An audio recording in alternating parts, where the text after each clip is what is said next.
नमस्कार दोस्तों, radio academy में आपका स्वागत है। आप सब कैसे हैं? आई होप आप सब अच्छे होंगे और खूब मन लगा के पढ़ाई भी कर रहे होंगे।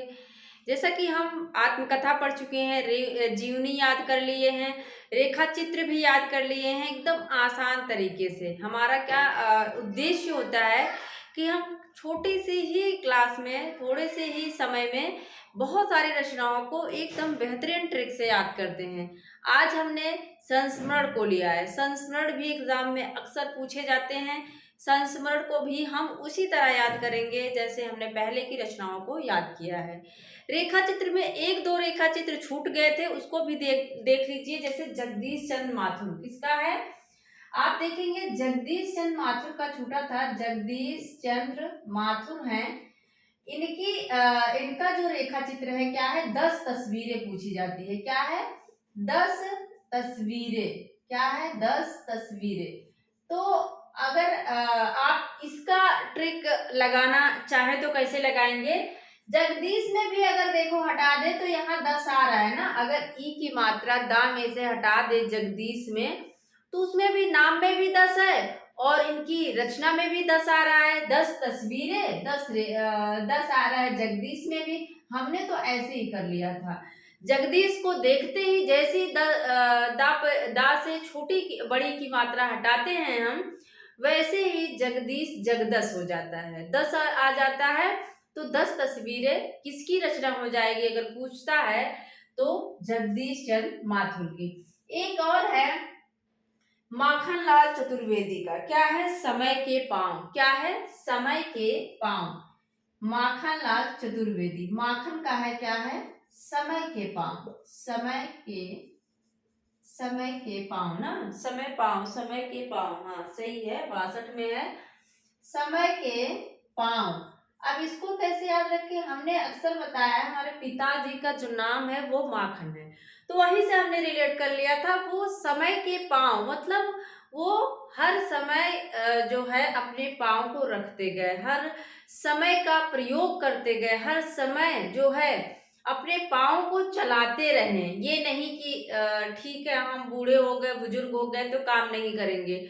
वो क्या करते हैं? हमेशा अपने पाँव को चलाते रहते हैं, मतलब चलते रहते हैं, कुछ न कुछ काम करते रहते हैं। तो ये क्या करते रहते हैं? माखनलाल चतुर्वेदी क्या करते रहते हैं? समय के पाँव मतलब हर समय अपने पाँव को चलाते रहते हैं। हमने यहीं से रिलेट कर लिया था। आप भी ऐसे याद कर लेंगे तो कभी नहीं भूलेगा। अब आइए हम संस्मरण को देखते हैं। संस्मरण में पहले ही है पदम सिंह शर्मा। पदम सिंह शर्मा पहले संस्मरणकार माने जाते हैं। अगर एग्जाम में पूछ ले कि प्रथम संस्मरण किसे कहा जाता है तो इनकी रचना है 1929 में पद्म पराग। क्या है? पद्म पराग है और इसी के रचनाकार पदम सिंह हैं। इनको प्रथम संस्मरणकार माना जाता है और इनकी जो रचना है, संस्मरण है, उसे प्रथम संस्मरण माना जाता है।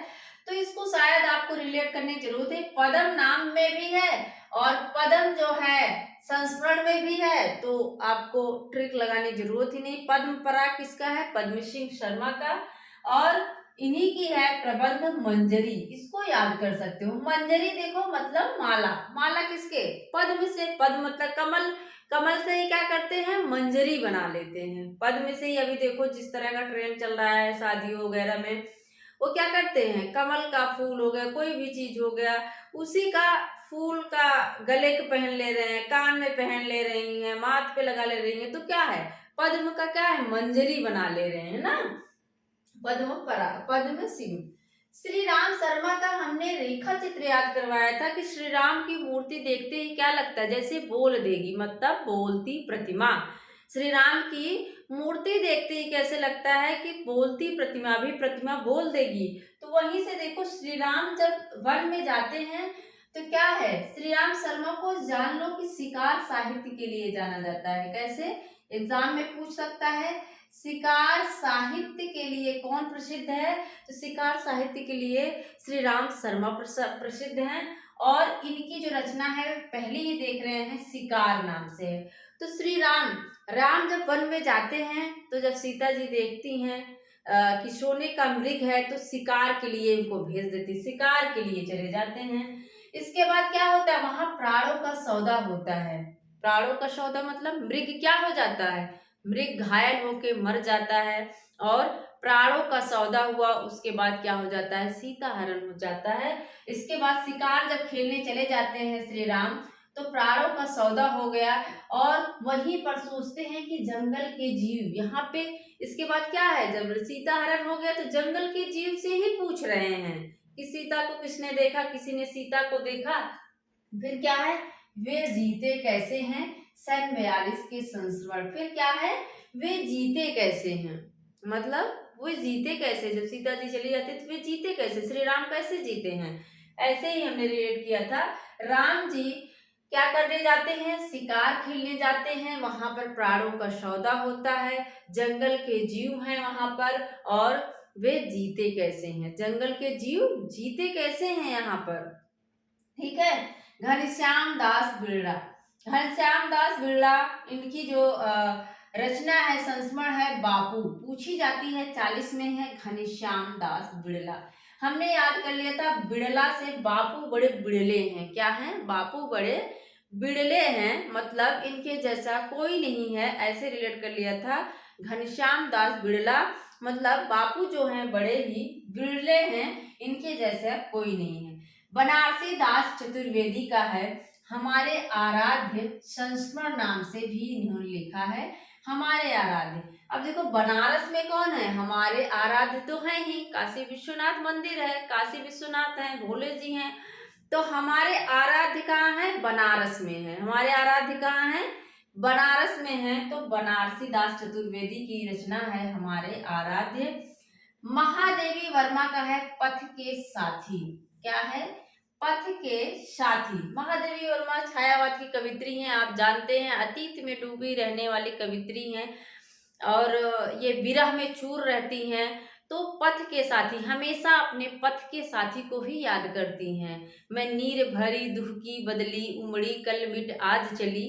तो इनका क्या है, ये अपने पथ के साथी को हमेशा याद करती हैं। पथ के साथी 56 में महादेवी वर्मा, याद कर लीजिए 56 में है। ठीक है। जैनेन्द्र कुमार को हमने हमेशा इंद्र से याद करवाया है, क्या याद करवाया है, इंद्र से याद करवाया है, ए और वे। जैनेन्द्र हमने रिलेट किया था कि इंद्र जी जो हैं का क्या करते हैं, गौतम बुद्ध की पत्नी से छल करते हैं, उनका वेश धारण करके जाते हैं, मतलब ये और वे के चक्कर में इनकी पूरी जिंदगी खराब हो जाती है, किसकी, इंद्र की, मतलब जैनेन्द्र की। जैनेन्द्र मतलब इंद्र क्या करते हैं, ए और वे के चक्कर में, उनकी पत्नी के चक्कर में क्या करते हैं, अपनी पूरी जिंदगी इनकी खराब हो जाती है। और ऐसे ही आप याद कर लीजिए राम वृक्ष बेनीपुरी, राम वृक्ष बेनीपुरी, इनका क्या है, हमने रेखा चित्र याद करवा दिया है। आप दोनों रचनाओं को साथ साथ याद करते चलिए, क्योंकि एग्जाम में पूछ लेता है कि निम्नलिखित में से कौन सी रचना संस्मरण है, इनकी कौन सी रेखा चित्र है।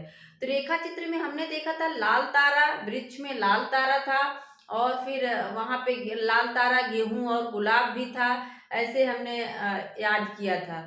तो आप ऐसे रिलेट करते चलिए। राम वृक्ष बेनीपुरी, वृक्ष में क्या करते हैं लोग, जंजीरें बांध कर लगाते हैं ना, किसी को अगर बांधना है तो जंजीर से क्या करेंगे, वृक्ष में बांध देते हैं, जंजीरें और दीवारें, यहीं से रिलेट किया था हमने, वृक्ष से, क्या है, वृक्ष से। राम वृक्ष बेनीपुरी, वृक्ष में क्या करते हैं, जंजीरों से बांध दिया जाता है। तो राम वृक्ष पुरी बेनीपुरी की जो रचना है, संस्मरण है, जंजीरें और दीवारें।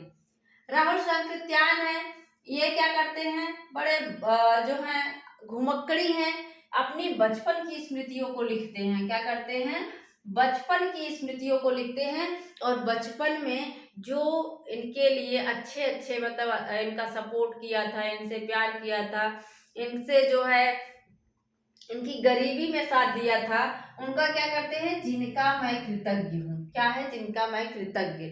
ये बचपन में बचपन की स्मृतियों को लिखते हैं, लेकिन बचपन की स्मृतियों में जिनका एक कृतज्ञ, जिनका है, जिनके कृतज्ञ हैं, जिनके उपकार को मानते हैं, उनके बारे में लिखते हैं, जिनका मैं कृतज्ञ हूँ। कौन, राहुल हैं, राहुल सांकृत्यायन, राहुल हैं। ये क्या करते हैं, अपने बचपन की स्मृतियों को लिखते हैं और उसमें लिखते हैं जिनका मैं कृतज्ञ हूँ।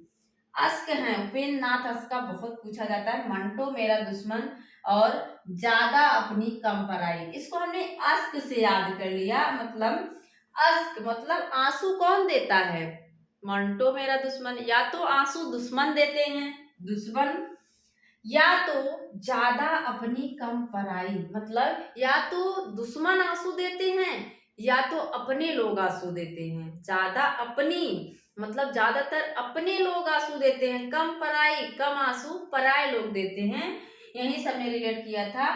अश्क कौन, किसकी वजह से ज्यादा अश्क निकलते हैं, आंसू निकलते हैं?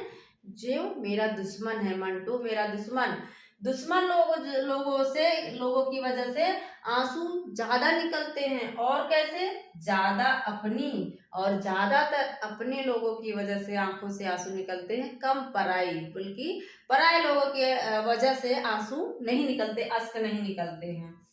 हरिवंश राय बच्चन का मैंने देखा था कि देखो, जब बाइस्कोप था, जो भी पहले के होंगे बचपन में बाइस्कोप आता था, हम लोग मतलब थोड़ा सा पैसा दे के क्या करते थे, उसमें आंख लगा के ऐसे नए पुराने झरोखों को देखते थे। वही सबने याद कर लिया कि उनसे उसमें बहुत सारी फोटो ऐसे दिखती थी। हम लोग सिर्फ फोटो देखने के लिए इतने उतावले रहते थे। उसमें किसी हीरोइन की फोटो तो किसी हीरो की फोटो, कुछ न कुछ ऐसे चलता रहता था रील में। तो वही सबने रिलेट कर लिया था। हरिवंश राय बच्चन मतलब अमिताभ बच्चन को हम लोग नए पुराने झरोखों से ऐसे क्या करते थे, देखते थे। नए पुराने झरोखे 62 में है। हरिवंश राय बच्चन को हमने हमेशा अमिताभ बच्चन से याद करवाया है। अमिताभ बच्चन को हम लोग कहाँ देखते थे? नए पुराने झरोखे से देखते थे, मतलब जो बाइस्कोप आता था उसमें से देखते थे। अब एक बार फटाफट फिर से देख लेते हैं। पद्म सिंह का है पद्म पराग, उसी की मंजरी बना लेते हैं, प्रबंध मंजरी। श्रीराम शर्मा है, ये शिकार खेलने जाते हैं और वहां पर प्राणों का सौदा हो जाता है जंगल के जीवों से, और वहां पे वे जीते कैसे हैं, सन 42 के संस्मरण। ठीक है। घनश्याम दास बिरला, बिरले कौन है? बापू बड़े बिरले थे। और बनारस में कौन है? हमारे आराध्य हैं, संस्मरण नाम से लिखा इन्होंने। महादेवी क्या करती हैं? अपने पथ के साथी को ही याद करती रहती है, पथ के साथी।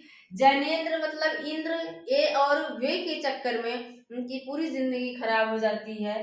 राम वृक्ष बेनीपुरी, वृक्ष में क्या करते हैं? जंजीर लगाकर किसी को बांध देते हैं, और दीवारें, ठीक है, जंजीरें और दीवारें। राहुल क्या करते हैं? राहुल जो हैं अपनी बचपन की स्मृतियों को लिखते हैं, और उन स्मृतियों में जिनके वे कृतज्ञ रहते हैं उनके बारे में लिखते हैं, जिनका मैं कृतज्ञ। इसके बाद अश्क किसकी वजह से आता है? आंसू किसकी वजह से निकलते हैं?